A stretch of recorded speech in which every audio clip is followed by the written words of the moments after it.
You see, Steve, we have to pin it to the top of the group so people can find it because Oh yeah. Facebook's kind of a pain when it comes to sorting things. It doesn't always give you what you want at the top of the group. Although I know the amount of effort and time and thoughtfulness we go through to pin this where it's easily accessible. I have a hunch very few people actually. I think people just see it in the feed and they go, "Oh, they're live now." That's what happens when I see it. Like if I'm on and I see it, like it usually pops on my feed, and I'm like, Yeah. oh, I gotta check it out. If I got some time, yeah. I don't think anybody actually looks at this view. So this is what the group looks like when you go to groups. It looks like this. There's a picture, and then you got crap, and then you can invite people, and then right there are all the pin posts. And the cool thing about the pin posts is Tom has included things that are kind of cool, like disassembly, assembly nut pictures. We got the rules of the group. We've got some things like how to set up your knife, pictures of your scales. Look at that. Did you know at Rip's Garage Tech you could get Millie PM2 pair 3 scales? That's pretty cool. Yeah. Hey, everybody. Yeah. We got Steve Ripplinger here tonight with us, and we're excited to have him because we get to talk about scales and screws and knives and knife parts and all that fun stuff. All the things. Yeah. Thanks for being here, Steve. Yeah, thanks for having me. So we've been asking Steve to politely and then a little less politely to be a part of the show for a couple years now, and you're a very good person, and it's been difficult to coordinate, but we're glad you did it. Yeah. I'm glad it worked out. So, Steve, tell us a little bit about yourself and your shop. I know you're located kind of near Eau Claire, Wisconsin, isn't that right? Yeah. Chippewa Falls, just north of Eau Claire, home of That's Miami right. Cougars here. I'm sure some people know what that is. It's pretty famous now. Just north Eau Claire. I don't know. So that's not far from Minneapolis, is it? I think it's like an hour and a half ish. Okay. Minneapolis. Yeah. If you guys ever going by Eau Claire, it's probably 10 minutes, 15 minutes north of Eau Claire. The shop is. So, like I said, if you want to pop in, just shoot us an email. Stop by. I know he said it's a pretty common road to be on. So, I have a couple friends from Eau Claire, former coworkers, and I have to say your accent's like one of the more adorable. We've got gross accents. Yeah, we got gross accents in the United States, and then we've got the ones you can't understand at all, and then we've got the mush mouth ones. But then there's like that Eau Claire area. It's pretty adorable. Yeah. Every time I talk to somebody, even like I think I went to Blade Show like twice. They're like, you must be from like Minnesota or Wisconsin. I'm like, yeah, don't you know? We're all waiting for the you betchas. Yeah. I'll try to throw them out. We don't actually do that much up here, but yeah. Quintavious Washington, that is a majestic name, sir. You played football. You're no doubt a tight end or perhaps a running back. He has an alias in the group. I think this is Giovanni, who joins us last night on my live. Is that Gio? Okay. Yeah. I wonder if he knows Librarian Booker and Lake Akimbo. Got some Packers fans here. Are you a Packers fan or a Vikings fan? I don't really watch football, but I don't watch football. I have to support the Packers. I mean, well, guess what? Everyone that's watching this right now, they don't watch football either. Yeah, right. Exactly. Right. Yeah, we didn't plan that. Didn't plan that, did we? So, Steve, I'm sorry I interrupted you earlier. You were telling us about yourself and your shop. Tell us a little bit about what kind of work you do there. We just make mostly aftermarket knife scales, pocket clips, screws, random accessories. Try to make some good stuff. Do our best. We try to get creative, but I said you can only make so much stuff in a day. So I don't know. I've seen pictures of your shop. You can make a lot. Yeah, we got a lot of stuff, but it also takes time and people to make it. So no doubt. How long have you been at it? Oh, I think probably 9 or 10 years now. Wow. I bet. Yeah. I imagine when you started, there weren't many making scales, were there? No, when I started, I remember I was on Blade forums. I think what happened was I started in 3D printing, just messed around, and my wife was pregnant with our first kid, sorry. And then I think I was bored one day, and I'm like, I'm gonna buy a CNC router. I get like that. I do a lot of impulse buying. I'm like, that looks cool. I'm gonna learn how to do that. So I bought that, and then I don't know, like a couple weeks later, I was making the typical wood signs, and like I think I just looked online, like, what's that stuff on that knife? What is that? E10, huh? All right. So got some of that. It's like modeled the scale, and I was on one of my gun forums, and the dude was like, dude, can I buy one? I'm like, yeah, I guess people buy this stuff. And then he bought one. He kept telling people, I think the guy might be in the group. He still talks to me once in a while. It's pretty funny that he's like my first customer. Yeah. I still remember him. Like when I see his name, like I know that guy. I remember him. But yeah, so I sold the first one. It kept going, and then I got on Blade forums. I think there's like Eric Shepard, Shep CC. He's a good dude. I like him. I talk to him once in a while. And then there was some guy making Griptilian scales. I don't remember his name. I think he might still be out there. And then there's like some Singwab or something. I don't know. It was like 3 people, the main players back then. And I got into it. I'm like, all right, I guess I'll try it. And then it just kind of snowballed, Yeah. Working in the garage, got 2, Tormach machines. And then I got a real CNC, as they call it. And then we stuck another one in there.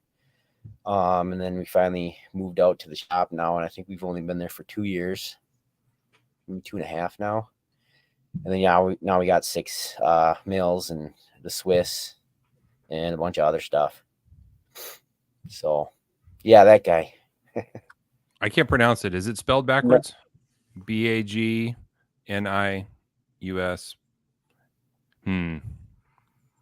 So I don't know how to pronounce it. Yeah, me either. I if you have talked to me in real life, I am terrible at pronouncing things. Like, you might think I'm not a very smart individual sometimes. I'm not saying I'm smart by any means, but you might be like, whoa, what's wrong with this guy? I understand you're the PM3 guy. Yes, PM3. Oh, it's you. Oh, you're the one perpetuating the lie. Yeah. I got one of the special guests tonight. Another special guest. This is Emma, my oldest. Hi, Emma. She loves watching YouTube and stuff, and she wanted to be famous for a little bit. So, well, she's famous now. Yeah. Emma, if you come on the show, you have to sing a song or you have to do a handstand. Oh, don't tell. I'll do handstands. Yeah, she'll do handstands. Oh my! Do both. Next show, we'll get a camera so we can point out. Here's the other one, Maggie. They said they're very excited. Hi, Maggie. Hi, how are you? Is it cold there? No, it's been pretty warm actually. Like high kind of warm. 30s. Yeah, for January, it's very warm. Yeah, that Tom, very warm. Yeah, we're watching. There's people in Wisconsin that are walking around in shorts and t-shirts right now. If it's above like freezing, it's fair game for shorts here. Very nice. It's not even a joke. There's people that it's crazy. I never did that. I don't know. I don't get it. See, me and Jason were talking about Midwestern memes because I don't know if they're true, but I see them and I follow some comedians, and that's one of them that now you confirmed that the shorts in the cold weather is like legit. Yeah, it's funny. Like you guys are famous now. That's right. So Miss Paula is in Florida, and Mr. Ryan is in Indiana, and Chase Mendenhall. I don't know where Chase is. Looks like he's somewhere. It looks like he's on the back of a horse and he's wearing a hat. It looks warm. I don't know where that is. Looks warm there. Yeah. Yeah. All right. Now you guys gotta go to bed. Now that you're famous. Okay. Hey, ladies, before you go, do you have a favorite pocket knife? Do you have pocket knives? No. No. Do you ever use Daddy's pocket knives? You guys have one, don't you? You probably don't even remember. Oh yeah, we have one. You have one. You remember? The red one. Yeah, you remember what kind it is? You were too little. They got Swiss Army knives. Oh, cool. The little ones. They haven't really used them yet. They just look at them. Tom's kids jump into the screen in the camera all the time. My daughter doesn't like to be on camera, but yeah, normal thing. I think everybody's watching as kids too, so Yeah, they're used to it. Yep, we probably have somebody watching from Australia. Yep, Dan's here. I installed Kid Blocker though for this episode only. The newly installed Kid Blocker is now here, so they don't have visual access to me during the show. They'll still Kid Blocker 3000. Yes, very nice. Well, Steve, I think I first learned about you because of your titanium work. I'm thinking about where I would have first seen your work, and I remember when I first got into the hobby, like the most coveted thing you could have was titanium scales from Lynch. Casey Lynch had made like 5 sets or something like that, and there were 3 people in Facebook that had some, and they were just rarer than hen's teeth. And then right around that time, I discovered the fluted milli that they came out with back in like 2013. And then I noticed there was someone else that was making fluted PM2 scales, and that was you. And I remember seeing those and just thinking like, oh my God, those are so cool. And then there's a pocket clip available with the fluting also matching the pattern. So that's where I first started seeing your work. And then from there, I think it was Micarta. Like when the world took over, when the world, went crazy for Micarta, you were there doing Blue Jean Micarta. And it just seemed to grow from there. And right around that time, we met you. I don't know if you joined or if we asked you to join, one or the other, but you managed to find the group. And I don't know. It seems like you're adding new product all the time. Yeah, I mean, trying to as much as we can. Yeah. Yeah. I mean, said I don't. Yeah, I mean, we get stuff built up, and like we got to try to take pictures and stuff, and it's how it is. It's the whole process to add to the website. So look at that. I'm going to do a solo layout for you, Tom, so we can see it really well. That's one of the early models. Tell us about what we're looking at here. It looks like that. Is that hex or reverse hex? Yeah, it's reverse hex. A lot of people get it confused, and it's hard to figure out why. The reverse hex is just the raised, like the hex is raised, and the micro hex is where the hex pattern on the inside is like cut as a pocket in there. And then our PM2 pocket clip. So yeah, that's the micro hex there. Yeah. This is called micro hex. Now, I love the texture on this because it's really grippy, but not in a bad way. So it glides in and out of your pockets when you put it in your jeans. But when you grab it, there's so much for your fingerprint to grab. Really, really comfortable. These are also crazy light too. There just seems to be a skeleton of titanium. So would you say these are your lightest scales? Yes, definitely. As of now, yeah, because it's got all the milling on it. Yeah, those take forever and they are a pain. That's why we don't do them on everything, because it burns through tools. And like when we do 5 sets of those, I think it takes like 8 or 10 hours to mill. Like just the pattern. Those don't take as long, the reverse hex, but yeah, this is probably easier. Yeah. Yep. That's like just a single tool path around the pattern. So another thing that I like about what you have to offer is you have, oh my God, at least 5 or 6 different titanium finishes that are available. People can get any finish they want. Like this blast finish that's on here is the most wonderful satiny finish, but it's probably more delicate compared to some others like the rough wash or what else do we have to choose from? So here's rough washed, and this is stone washed. Yep. Stone wash, blasted. Then you got your rough wash, and then your dark wash. I think so. Dark wash probably looks the most oxidized. Is that right? Yeah. We blast it with like aluminum oxide to give it a darkest finish as we can. And then tumble it for a little bit to give it so it's already pre-scratched, so you don't have to worry about it as much. Doesn't that also harden the titanium when you work? When you like. If you burnish titanium, the hardness goes up. Isn't that true? I don't know. Kind of. Yeah, it depends. I don't know if it's as bad as like I think how stainlesses can get sometimes. Yeah. Like work hardened kind of. Yeah. I'm not sure. I'm not a scientist. I just noticed that when something's blasted, it snail trails a hell of a lot easier than if it's stone washed or if it's polished. So even Yeah. polished titanium is easier to take care of than a blast. Yeah, the blast is definitely the worst. It's just because it's such a nice fine finish, and it's just such a you look at it, it scratches, unfortunately. Yeah. Here's a random topic I want to hit on before I forget. For these fine people, if they were looking at your website and they were going to buy a set of these scales and the drop down menu didn't have the finish they were looking for, what should they do? Just email us, and like usually most of our stuff we stonewash. So if we have a stonewash one, we usually can get the finish you want within a couple days. Depends what it is. Or we can switch other stuff around if we have to. But that's generally the process. And I know a lot of people probably don't want to email us or just reach out, because we're usually pretty good about, responding the same day if we're in the shop. So, and I think we're trying to add it in all the descriptions and stuff. For those that you don't know, my mom and sister, they basically run the website and the shipping and do all the finishing and stuff. So, and a lot of other things.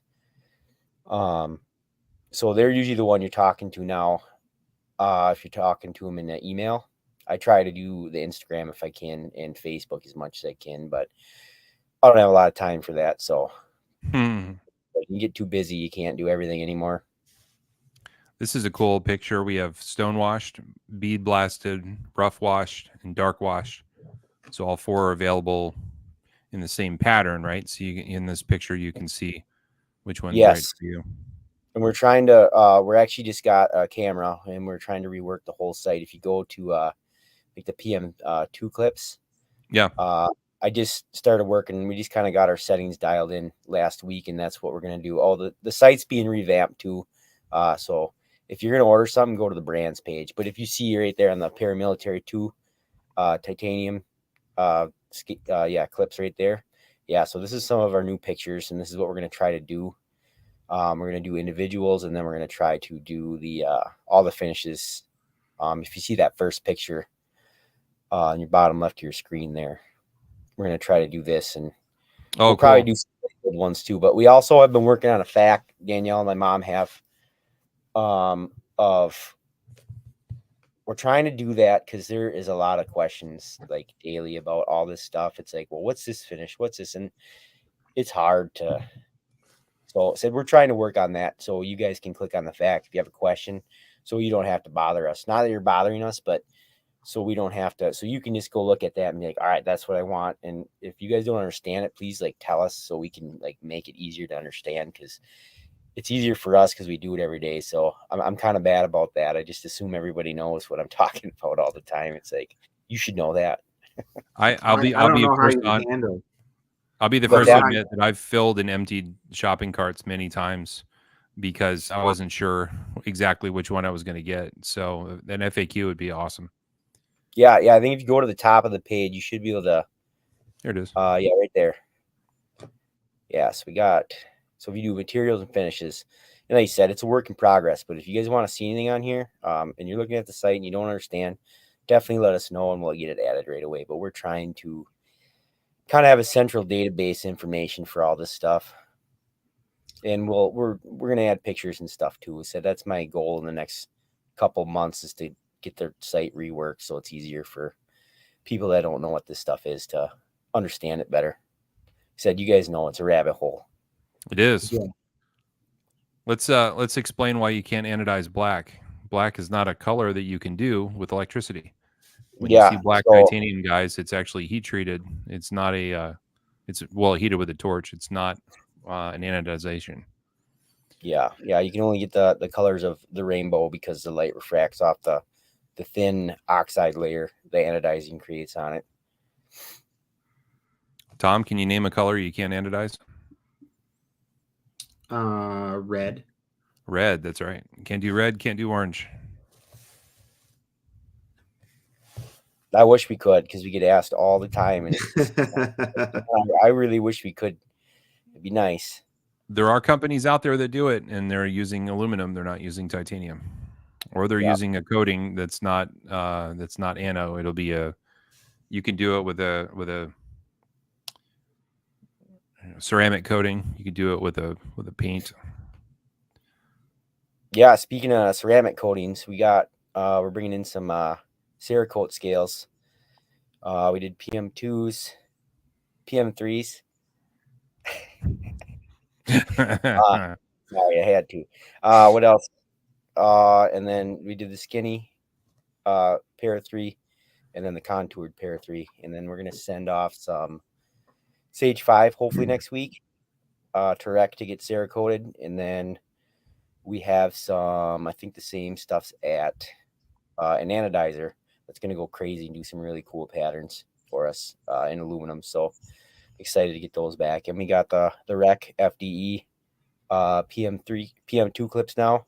Awesome. As well to match, and we're going to try to work on more Cerakote. It's a nice option for titanium. You know, you want that durability, but you also want some color that, you know, you can't anodize, and some people don't want aluminum. So those are really, now I've been looking at a Sabenza. I didn't even think about this. This is going to have to happen. So these clips are cool as hell. I know there's a lot of people out there that don't like wire clips that want a replacement. And as awesome as Casey Lynch is, I know he's an amazing human being. He's an awesome guy. He's got an amazing warranty. I have to tell you that a bent titanium clip is not as cool as one of these. These are way cooler. And I happen to have one, Tom, right now on a small Sabenza. Nice. So what's particularly cool about it is the low profile part. Like, it is very low profile. It's beautiful. It really dresses up a knife. So I already got it really cool. Why can't it focus? I got this cool wood inlays, and then I got the cool Damascus on the clip. So nice.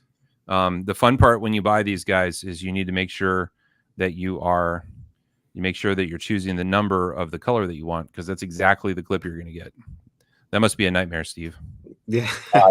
Yeah. Luckily, Danielle and my mom do it now, so and it's still a nightmare. It's a very long process usually, and you know, those for you photographers out there, man, these are a pain. Like I say, when you see them on here, they look like at least 5 times better in person usually. Yes, like, they do. You can't do justice with pictures of this stuff. Yep. So Tom, depending on, like, if you're going to get a knife with, you know, box elder, then you might want something with more yellow in it. Yeah. If you're going to get something with bog oak, you might want something a little more brown. I've gone through this process before with ordering one of these clips. It's hard. It's hard. It's hard to pull the trigger on one. Because we got a lot of Spyderco people in here. So why don't I show you? Let's see. Ooh, Sage 5 scales.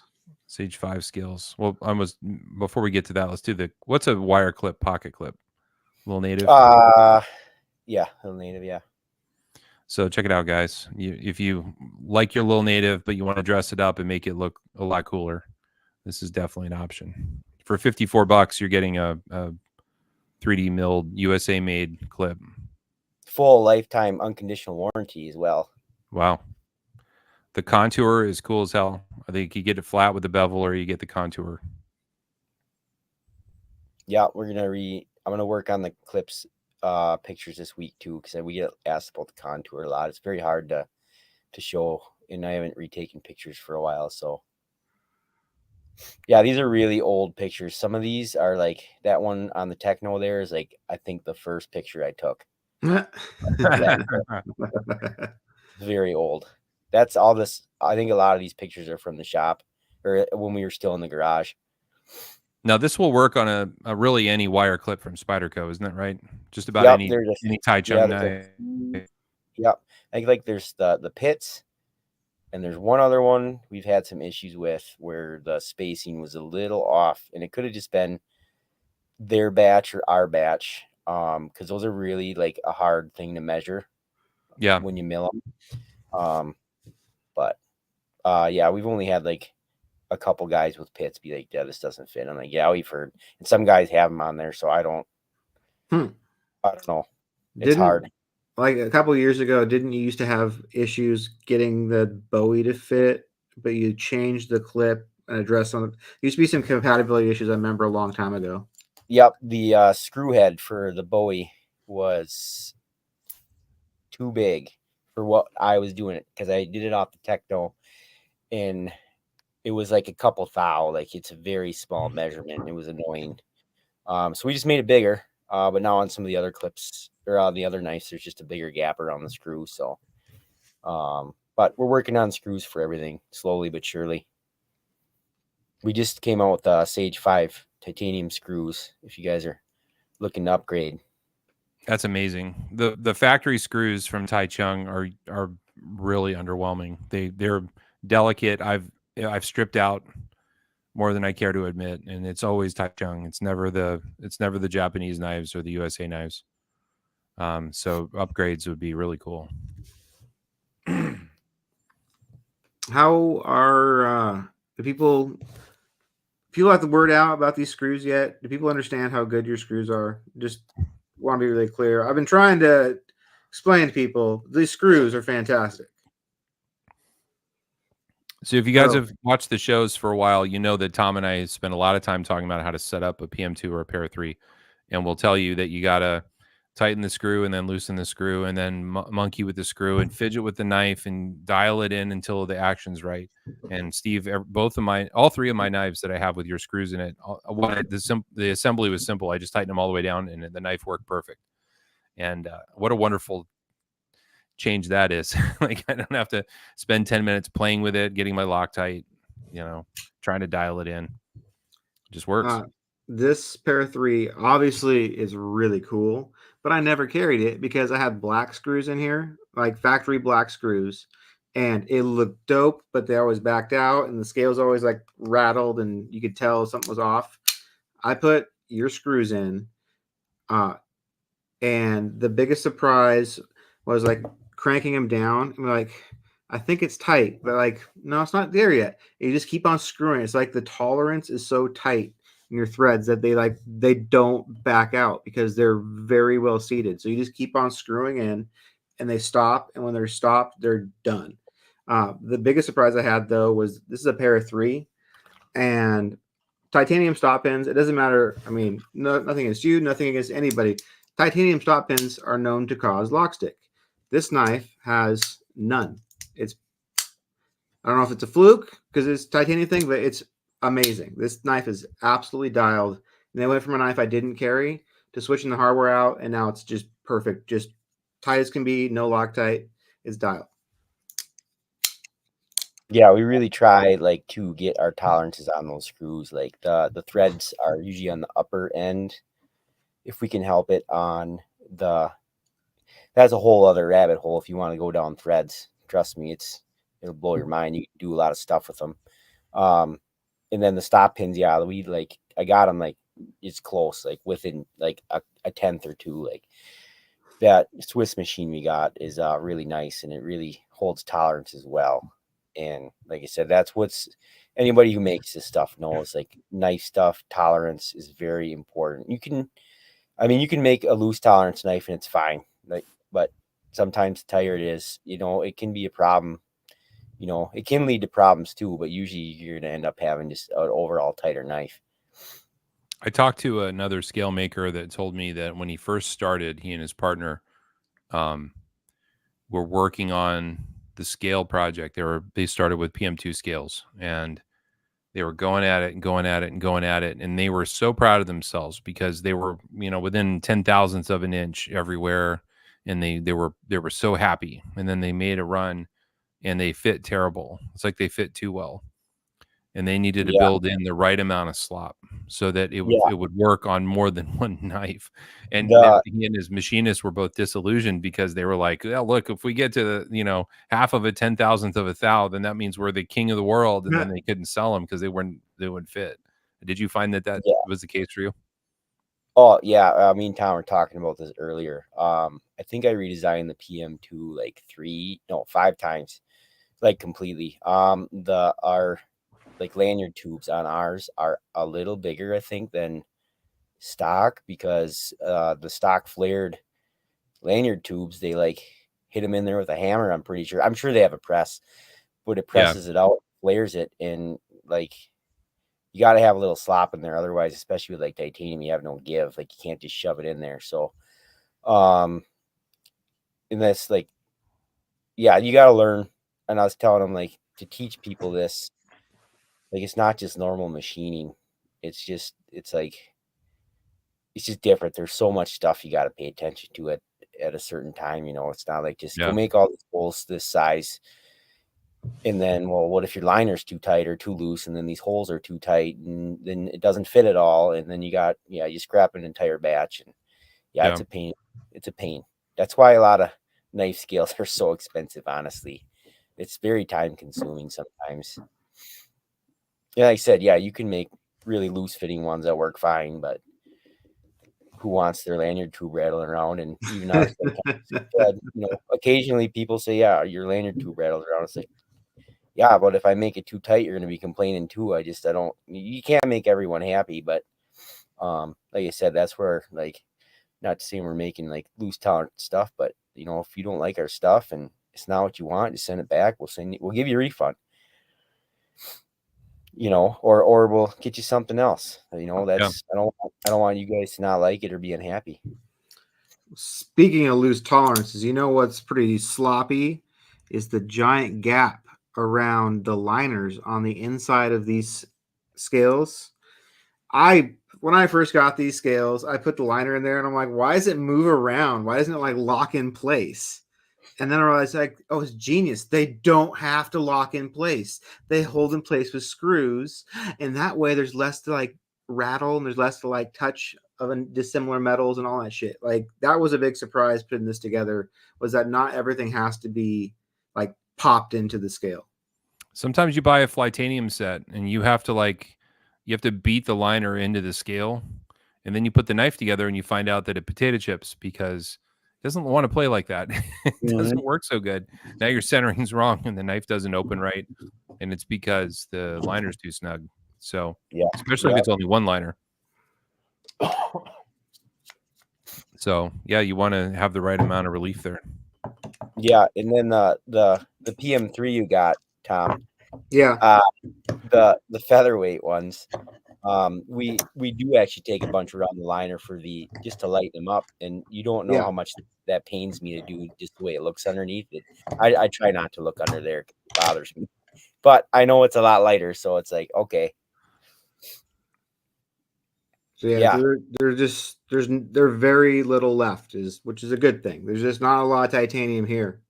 It's a shell of these weigh nothing, but they feel very solid and full in the hand. So I don't know, they just work.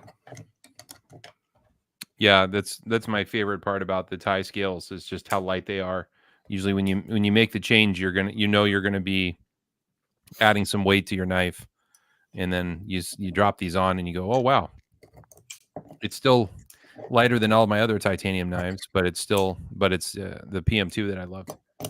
So me and Tom were talking earlier. We were doing the test for this. I think the new Native 5s are very close to the stock G10, and then the Hogue Deca scales we make are also, I think, like great, like a stock. Like those are injection molded handles. I think I'm pretty sure on the Hogue Deca. I don't remember now, but yeah, it's like you can hardly tell. It's crazy, and we're trying to work all the scales like that. You can't always, just the way they're made and the way the holes are. I mean, you could, but we would add hours of machine time just to take off, maybe like half an ounce. So it's not really worth it. Yeah. Yeah. And I think the balance of I like that this is lightweight, but it's lightweight for titanium. It still has it still feels dense in your hand. It's like there is a point where you go too light, I guess. Yeah. If you scroll down there, it says the scale weight. And then also below, it's got the stock. Yeah, the stock is 3 ounces versus the featherweight is 3.5. So that's 0.5 ounces. I mean, that's not much. Like, it's hard to detect that in your hand. Well, for me, some people are better at it than I am, but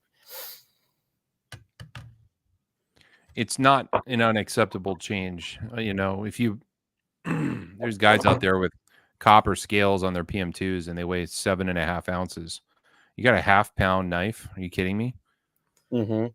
So my even Aramis pair of 3 weighs 3.5 ounces, and your titanium pair of 3 weighs 4 ounces, and it's titanium instead of carbon fiber, and it weighs only a little bit more. By the way, guys, you can get Shaman Skinny Micarta, Shaman Skinny Terra Tough, Shaman Skinny G10. You get Fat Carbon.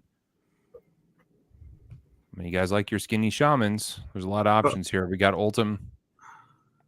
Open up those top left corner skinny Shaman titanium featherweight scales. Those ones caught my attention. These are not skinny. Oh, there's not skinny. Okay. Yeah, they're probably. Yeah, there's we do get an inside look here. So, guys, look, we have the nested liner portion here, but then there's the extra cavity inside as a weight relieving. We got the lock bar cutaway here, lock bar relief. Yeah, and cool. Some of that, like you said, that lightweight, when you try to get every ounce, like I said, it adds, sometimes hours to the machine time.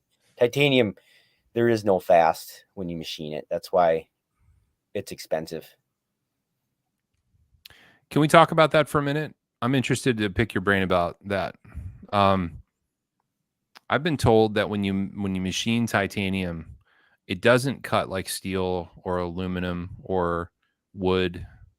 All of us have had shop class, right? So we've used a router on a piece of wood before, and you run the wood across the router and it removes the material. But is it true that titanium starts acting goofy as you cut it, almost as if it's like vibrating?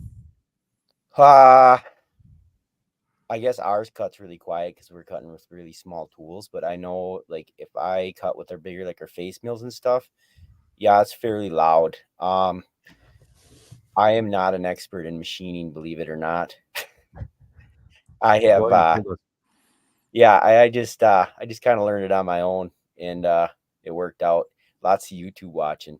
That's more of a scientific question, but it is kind of it's weird. The chips, when you mill it, you can just, like, if anybody's ever, like you said, I never had shop class. I did a lot of shop stuff with my dad and my grandpas, and I had a lot of uncles that did all that stuff. So I learned a lot. But like when you're cutting other metals, aluminum, anything, like you grab a handful of chips and squeeze it, like you're going to cut yourself probably. Titanium, you can go grab a handful and squeeze it. It's nice and soft. It's really weird. Yeah, I'm not sure why it does that, but it's like just because it's so springy. But like I mean, you probably could cut yourself if you tried hard enough, but I've done it before. I've just reached and grabbed and played around and squished it a little bit. It's pretty cool. It's pretty neat stuff. I've heard it said that if you take your piece of titanium and you double disc grind it so it's super flat, and then you put it in your machine and you run the tool across it, and all of a sudden it's not flat anymore, and you're like, I just barely touched it. And it's difficult to maintain the flatness as you mill it. Have you found that to be true? We haven't really got into a lot of that double disc grinding. We just do ours from plate stock. But yeah, it's like any other metal. Like there's stresses in the metals. And like I said, I'm not a scientist on this, but all metal is usually under stress when it's made, and like it's heated and cooled. It varies how it works. And then like when we mill ours, I think it's better to mill everything, because then technically it kind of gets stress relieved on all sides, if that makes sense. And like I said, I'm not an expert on this at all. I just have been winging it. But that's from what I understand. I was telling Tom, there's stuff that I get to a point, like I'm very good at picking stuff that I need to learn and stuff that I will just like block out. I'll get to like that point, like when you just are asking this stuff and I'm like, I don't need to know that my parts are cutting. And I'll just block that part out, if that makes sense. It does. Yeah, it's funny. And then I'll go to something I totally don't need to know and spend like 5 days researching it. So it doesn't make any sense, but that's how it is. I'm starting to think maybe you're an unreliable narrator here, because Tom and I will throw an idea at you, and like a week and a half later it'll be done, and we'll talk to other designers or other makers or mill, CNC experts, and they'll go, oh well, it's gonna be a 6-month project. So Somebody there is gifted. Either you already had it way down the road, or I mentioned native scales to you, and I swear to God, you had them done in 2 weeks. You're either way on your way to getting them done, but that must be Mom. Hi, Mom. Hi, Mom. Dan Tan would like us to remind you to work on zirconium. I saw that a couple times. I Yeah. know. I'm scared. I'm scared of zirconium. He'll be all right. I'll do it. I'll do it someday again.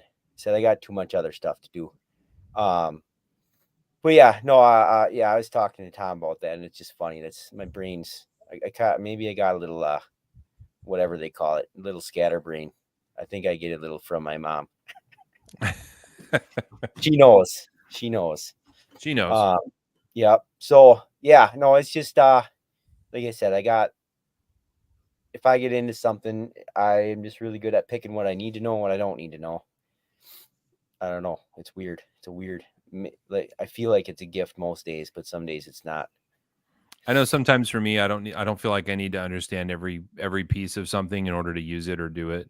So, I just kind of make I take what I need and apply it to what I'm trying to do. And, instinct will get me a certain amount of the way. And then I only need little pieces to keep going. So maybe you're kind of harnessing that energy. Yeah, like that. Yeah, like I just pick up on what I need to know, and then like if I see little tidbits, like I don't need to know any of that stuff. But yeah, no, I said I've had a lot of practice. 10 years of modeling knives and cutting them. We can do them pretty quick. I mean, if I got one in the morning, I'm sure I could have a prototype done by noon. Yeah, and maybe titanium scales by the end of the day if I was lucky. But it doesn't always go that way. It really depends on the knife. Like we got the neighbor kid. He just graduated high school early, and he's kind of been working during the day, and I'm trying to teach him some stuff. And I told him one day you're gonna have a knife. He was working on the Crew Carta PM2 actually. good. The liner knife's the foot to be right on, because if you're not, you're gonna notice it when you cut that. And I'm like, some days you're going to have the angles and it's going to take you 10 minutes. And then the next day it's going to take you like 4 hours and you're going to hate it. And that's just how it goes. I said, Spyderco's got a lot of good, like once you learn, whoever designs them all, I don't know. I don't know if it's just Sal or who does most of it, or if it's pushed on other people, but a lot of them have they're all curved, like it's a continuous curve and arcs and stuff. And once you figure it out, like you can kind of look at it and you can not eyeball it, but you get a good feel for how they designed it, and you can pick the points where the arcs and stuff meet. It seems like that would be harder, but maybe once you get the rhythm of it, you just kind of figure it out. Yeah. So we did a small run for tactile knife, and they sent us the models for the which one is it now? The Maverick. Oh my, I was so happy. I was like, wow, we have a model. Wow, we have tolerances. This is easy. I can just go put it on there and it's gonna work. This is amazing. So Spyderco, were you OEMing for tactile? Is that what was going on? Yeah, they had me do some small batches of stuff. Okay. Right away when they were I think I forget what they were doing. They were nice enough when I bought that Swiss machine. Will let me go down there for a whole week and hang out with their Swiss guys, and wow, we did some shop tours, stayed at Will's house. He's such a nice guy. Those guys are all super nice down there. If you're on the fence buying from, go buy some from. They are really nice guys. Like they all took time out of their day for a whole week. Yeah. And like I just asked, I was like, I think I actually met him through my buddy Rick, Zero Feud. He's a very friendly guy, and he's talking to people all the time. I'm not that social. I am, like when I get to talking, I am, but I'm not. I don't go to my way to talk to people very much. But yeah, so we got talking. I think it was at like the first Blade show I went to. I met him, and it was like he called me to ask something once, and then Like he's one of those guys you just call him and he'll tell you whatever you want to know. Like he's super helpful. They both are. And I was like, hey, you mind if I come down for a week? Do you? He's like, yeah, no, come on down. Yeah. So I went down there with Nick from Full Throttle. Both spinner guys and really cool guys. Well, we just went and hung out down there for the week and said it was like no secrets. Like they showed us everything. Like just don't take pictures of some of the stuff. It's like, it's cool. There's a lot of nice people in the knife industry like that. It's like we don't hold secrets. Like if somebody asks me something, like I'll tell you. Like I don't care. Like whatever. There's a couple out there that are super secretive, that are precious about their information, and they'll if you question them on it, they'll be like, "Well, this is how I learned, so screw you." And then there's others that will just tell you anything. You know, I know that to be true about Chris Reeve, or sorry, not Chris, Tim Reeve. Tim's an open book. He's happy to help other American makers, you know, make their products. So yeah, exactly. That's what it is. As long as you see everybody else is doing good, that's what's important. Right. It's sort of a rising tide lifts all ships, right? Yeah, exactly. Yes. Yeah. So I don't remember what we were talking about. We got distracted. But we made a small run of them when they were just getting in their Mavericks. And I think they were working on their hardware and their titanium versions. Like, hey, you make composites, right? Like, do a run for us. You're set up. I'm like, yeah, I had fat carbon. I had enough to do like, I think whatever it was of each color. And I'm like, yeah, it's on the shelf right now. He's like, can you get started? Like, yeah, send a knife. Let's do it. Nice. So, and yeah, I think they're doing them now, but yeah, it was awesome. Like you said, when you got a handle to go off of the model, it was smooth. It was easy. I wish I could do that every day and make my life a lot easier. That's awesome. Yeah. Reverse engineering a knife is not that easy. No, I wouldn't think it would be. You think you can reverse engineer one of these here coming up? Yeah, I think so. If you send it to me, I'll do it. Because I have a hunch you might have a market for a bunch of Bowie scales coming up. That's a pretty good one to speculate on. Yeah, rumor has it you might be selling a lot of those. Yeah, that'll work. I saw that guy asked. I got my mom and sister work for me, and then now I got the neighbor kids working for me. I had a couple machinists in the last couple of years that were pretty good employees, but stuff doesn't always work out the way you want it to. So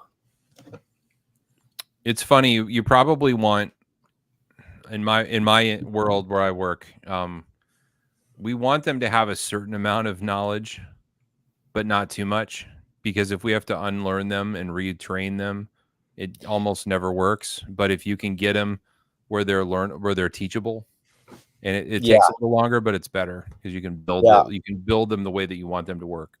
I think that's exactly it. And me and Tom discussed this before. It's like I said, this stuff's harder than it looks. I mean, it is and it isn't. It depends how far you want to go with it. But like I said, there's so much to look at more than like just a simple aluminum block. You know, I mean, trust me, there's some really, really nice aluminum blocks that I would probably struggle to make. Don't get me wrong. Don't take that the wrong way, machinists watching out there. But I think you get what I'm saying. It just this stuff's pretty hard to get perfect, you know. Yep. Like you said, I can make junk scales all day, no problem with my eyes closed, but nobody wants that. Tell us about your what are we calling them? The skins? The new skins? Oh yeah, definitely. You guys should all try those. I'm hoping those take off. Those are really cool. I did not come up with that idea. It's pretty good or pretty big in the gun world. They stick it on about everything. And I'm like, dude, the knife world needs this. Like, they need this. I'm like, I can make those. So I just bought a laser. This is where the I don't know, maybe a little ADD or something comes in, and like I look at something like, oh, that looks cool. I want to do that. So I bought a laser. I tried to do it on my fiber laser. I couldn't. So it's really easy to do. You just buy, you know, the Cordura material, put it on that 3M adhesive and laser cut it. And obviously we're good at getting the outlines already. So it was a no-brainer for us to be like, all right, let's just do this. And everybody that's got one, I don't know if, I think we've been doing them since November, I want to say. And I don't think we've had an email of anybody say they've fallen off yet. I know Ryan Wade has a set, and he went crazy when he got him, put him on his knife and loved it. And he he was telling me the other day he was angry because he had sold off all of his G10 scales that he had pulled off his knives. Oh yeah. Now I got to go buy more G10 scales so I can slap more of these on him because he was loving it. Yeah, it's a cheap budget way to modify your knife, and if you don't like it, you just rip it off. Yeah, It's $20. Yeah, yep. And like I said, if you want to see some other camels or something, I got some other materials. I said it's one of those things I can't devote too much time to it, but this is actually something I got the neighborhood working on so he can kind of learn. It's good, like, because for the outlines, they don't have to be perfect. You know what I mean? Like, this isn't like you're talking a thou. Like, if you're off 3 thou on a corner, like, you're honestly not going to notice. Right. And no offense to people that put them on. Anybody watching, I'm pretty good at it, but you can see it's a sticker. I mean, if you're not good at putting on stickers, it can be hard. But I did that video, and like I said, I can get them on pretty good right away. But the good thing is you can peel them back up, put them back on right away. Right. The adhesive isn't supposed to set, I think, for like 24 hours. So it's said it's a really good way just to try something. Like you said, you're like, I don't know if I want to mod a knife, I don't know if it's for me, or maybe I'm not gonna like it, but what's $20? Give it a shot. And if you put it on wrong, we'll send you another one. That's how we work. A Chipotle burrito with guac and a drink is $20, guys. So yeah, exactly. What's that compared to some Cordura? Yeah, don't lie. We've all spent way more money on dumber stuff. I know. I've done worse with dumber things. So yes, exactly. Yeah. So get the word out and try those. Said those are fun. They're a good project to do for us and teach people what to do. I think it's one of those fun things. It's like making scales. It depends on the day for me. You know what it is when something becomes a job. Sometimes you don't want to do it anymore, and the next year, like, this is the best thing ever. I remember why I do this every day. And then that was kind of like a project where I got to distract myself for a little bit, go do something different. That's how a lot of my ideas or new stuff comes up too. It's like, I don't want to do my real job today. I'm gonna go do this.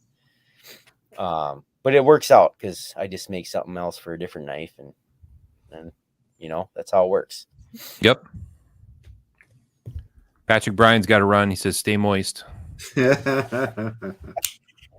you later. Vic Wu says, stopping by to say hi.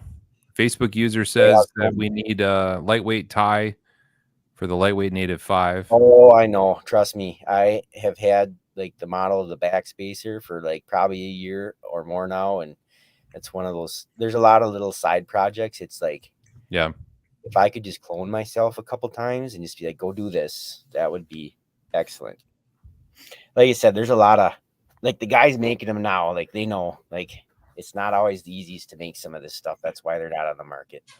Yeah, no doubt. They said they're just little parts to it that you're like, oh, I don't want to mess this up. And, sometimes you got a lot of time in this kind of stuff. So, yeah. So, Steve, what do you carry on a daily basis in your pocket? Ooh. Oh, I'm gonna get banned. Lately it's been 2 of those Knipex players, the flat one that I'm just posted a couple weeks ago. Yep. And then the other 4 or 5 inch one, one. He's probably got them. Yeah, that one. Yep. And then the other one that's that same size with like the grippers. I don't know. Cobra pliers. Remember we went back, we talked about I'm really bad at naming things or remembering names of things. This is what I'm talking about right here. The flatties and the grippies. Yes, I should know this stuff, but I don't. And then I've been carrying that Leatherman arc a lot. Okay. I was carrying my own knife for the longest time, but then I went to the arc for a while. I'm like, oh man, I miss this because you got a pliers, you got all this stuff, and when you're out in the shop, it's like, I don't want to take 30 seconds to walk to the toolbox, as sad as it sounds. It's like, I'm just going to use my Leatherman quick. And then I just got the new, the Night Core. Is it the EDC 27? Okay. Oh, I should have grabbed my backpack. Flashlight, Tom. Okay. Yeah, sorry.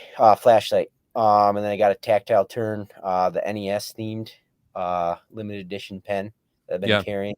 Yep. Not a lot of my own stuff right now, honestly. You know, if you make it, sometimes you get sick of it, so you got to try other people's stuff. And then did you make pens, or do you make pens? I did a run a long time ago. I got the stuff. I'm probably gonna have to design a new pen because my new Swiss machine can't quite cut it the way I need it to. So it's gonna be a little more modular, smaller pieces. Yeah, I'm trying to get back and do some more again. But yeah, I did I think 200 titanium drafter pens, I call them, and then I did some copper and brass. Yeah, and back then, like, people don't, I don't feel that a lot of people know about us, so we get asked about them a lot now. I just don't have the time to make them, so I should just talk to Tactile and have them do a small run, but it pains me to have other people make stuff. We have made everything except for those bottle saver bottle openers and the bottle bombers, and honestly think that's it. We've made everything in-house. I'd love to see you do more pens, Steve. I have one. I love it. It's the right diameter. I like it. It's great. Yeah, it's a wonderful pen, and I carry it a lot, and I show it off to everybody, and they can't get them. Yeah, I know. I feel bad because I usually carried that. Mine was anodized blue, and it's not even blue anymore. It's all scraped up and scratched, and I loved it. The Tactile pens are amazing, but yeah, I do think that their regular barrel is too fat, and their skinny is nice, but they don't yet make it in a lefty. So I'm gonna boycott until they make the lefty. Michael Miller, I'm coming for you. I've been asking those guys to do a lefty, and they keep telling me it's on the agenda. We're gonna get to it eventually, but I do have a fat barrel lefty with the J lock. I forget they call it a bolt lock. Those are fun too, but I like a button more. Yeah. The only problem I have with my clicky is I end up deploying it all the time when it's in my pocket, like when I lean over. Yeah. And then my work pants or any pants, there's an ink blotch. I need a pocket protector. Yeah, I like a gel ink more than a regular ink. So if you accidentally click it out, you can ruin a shirt. You'll leach into it. Yeah. Yeah, so I was talking to Tom. I know one of the guys was asking what we got in the pipeline. We're working on the Crew Carta model, the PM2. Waiting on is it the Micro Jimbo? I forget now. The new Micro Jimbo. And then we got the Military 2.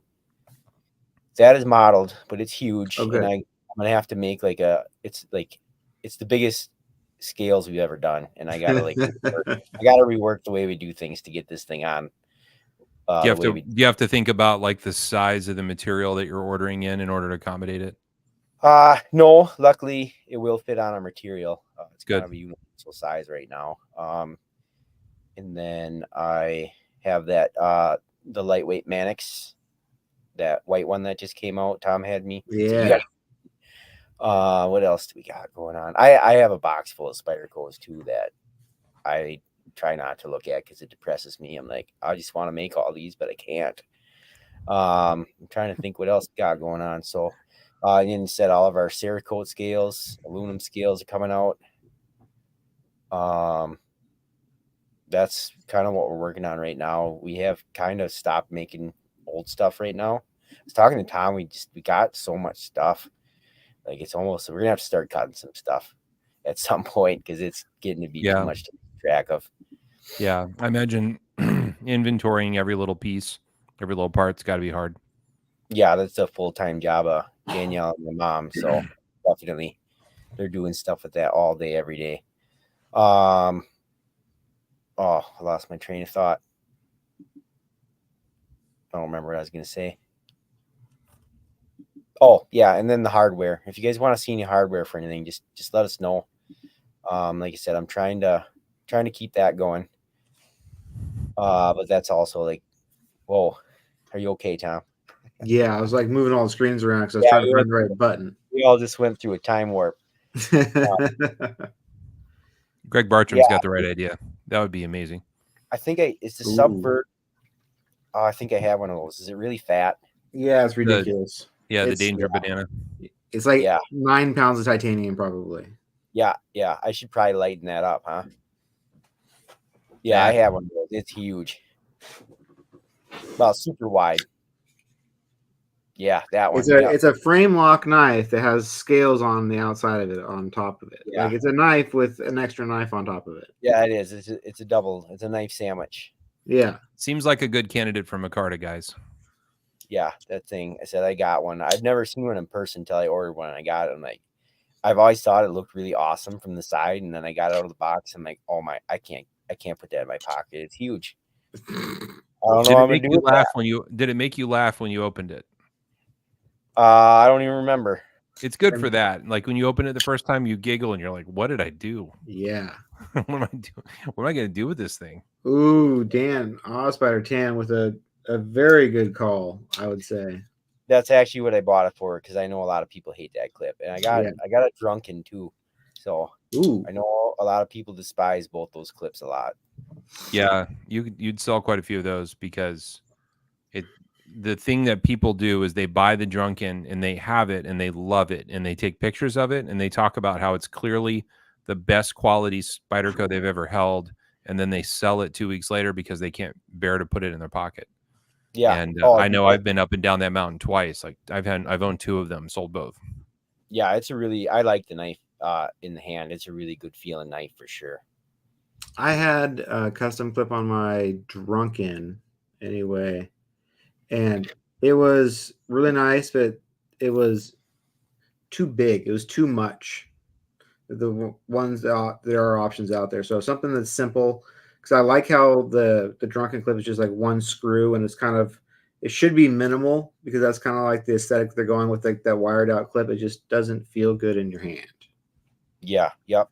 Yeah. That's I remember when we started talking about the clips right away. That's my first clip I designed was the PM2 clip, and my whole goal was to make. I wanted the real low profile one. That's what I wanted. I'm like, I like the stock clip. It's okay, but it's like, I want to make something for this. And you'll notice a lot of our clips are pretty small. I know Jason's keeps begging me to make a thicker one for thicker work pants. I know. I don't want it thicker. I want it taller. Yeah. A little bit, like, you mean, yes, just a little bit taller so it goes in thicker pants. And I know sometimes the other clips, when you put them in like really thick Carhartt pants, it's kind of a pain, but that's where, like I said, that's what I really try to focus on with those, keeping them low profile but milled. So that drunken is probably the perfect project for me then. You need more. There's only a couple of people that make clips for the Subvert and the drunken, and they're very hard to get. They're occasionally made, and I'd like to see more competition there. The one I have on this drunken, the Subvert I call anything worth doing is worth overdoing. This one has a giant clip on it, and it's so big it actually doesn't stay still. Like no matter how much you tighten the screws, it will wiggle up and down because it's such a big chunk of titanium. Yeah. Not a clip. Yeah, that's another thing I need to focus on is I want to do here soon is do the Taiwan. Is it what's the all those screws, the M2s and the M2.5s? Oh yeah, the clip screws for the Taichung knives. Yeah, I need to do that because our clips will fit on a lot of them, but we get asked all the time. And I just found out recently that I thought they're all M2.5, but somebody said some are M2.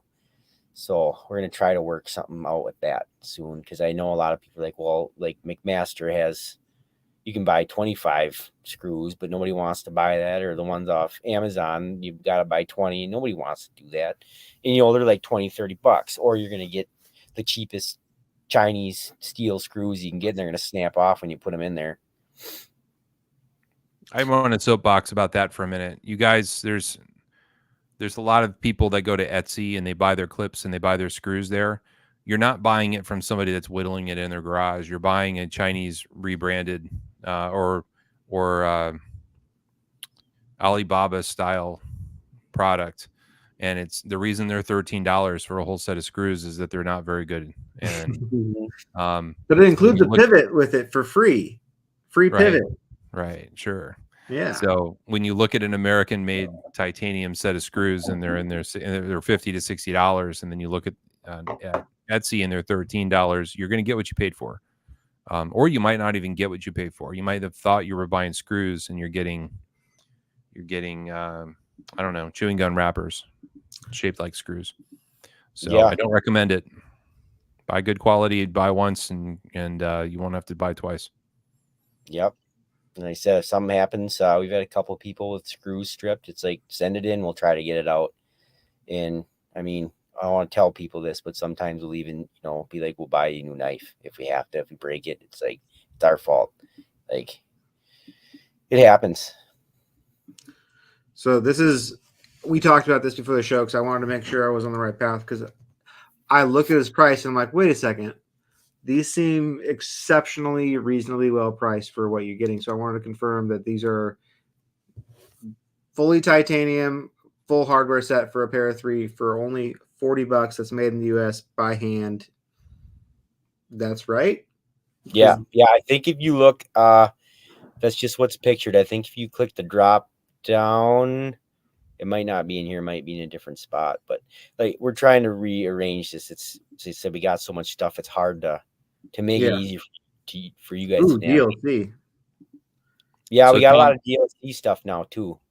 The thing that kicks up the price is the lanyard tube. Yeah, that's what I was gonna say. Yeah. Okay.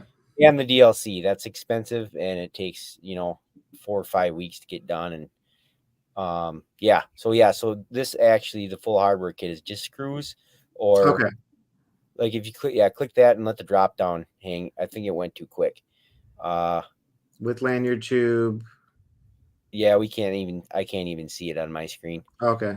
I can't look at both at the same time. No, that's fine. But yeah, so you'll see, like, it'll have like with lanyard tube or without, and we're working on the descriptions and stuff. So but we're trying to make these more reasonably priced. I know at first I had them kind of up higher, and me and Tom talked about this, and like I want to get these out there because I know they're good, and I'm a lot more comfortable running the machine now than I was right away. And I'm like, so it's just kind of evening out now, and that's just what happens sometimes. So sometimes you got to pay for the extra R&D I had to do to get to them, and then if I can, I'll try to get the price better for you if I can do it. Sometimes you can't, and we really haven't raised prices on anything forever. So I know a lot of other people have. Christian, you're right. There are some cottage scale makers on Etsy. That's true, but many of them are not, and some of them pretend to be. There's one called I'm going to say the name wrong because I don't want to get sued later, but Pacific Sisters. Yeah. Like, that's not a U.S. company, even though they have a dude guy bro vibe. There's a reason why that clip is $5 and they claim it's titanium. We've had many people in the group buy those and then try them, and within a week they bust. They literally snap. I've had people email me like, "These are yours, aren't they?" I'm like, "No, those are not mine." I'm like, maybe they could be a very, very early version before we engraved them. Then I zoom in and I'm like, no way, man. And they got a little bit of everything, if you catch my drift, from a little bit of everyone. Yeah, those Atlantic Suns, they take other people's designs and then they copy it, and they do it poorly, and they use poor quality titanium. If it's titanium, it's hard to tell. And then they paint it. They call it painted or Cerakoted. It's probably just paint. I don't know. It looks like Krylon to me, Tom. So, again, you get what you pay for. If you want a clip-shaped object for $8, they have one. But you're not going to get a durable clip with a lifetime warranty that's going to hold up. Yeah. I'm glad you brought that up. I want to say that stuff so much on the internet. It's hard. I can't. I know you can't say it, but I can say it. Yeah, you can. I have to restrain myself. Don't buy that King Ranch truck and put linglongs on it. Right? Yes. We don't do that. We don't put linglongs on a King Ranch. Don't buy the Cummins turbo diesel and put coon hose on it. You're gonna put good tires on your truck. You should put good clips on your knife. Yep. Yeah, from people Yep. But so yeah, I will say it because I know you can't. Yep. And then I really want to talk about our friend, but we're not going to go there. Anyway, there are some copycats out there, aren't there?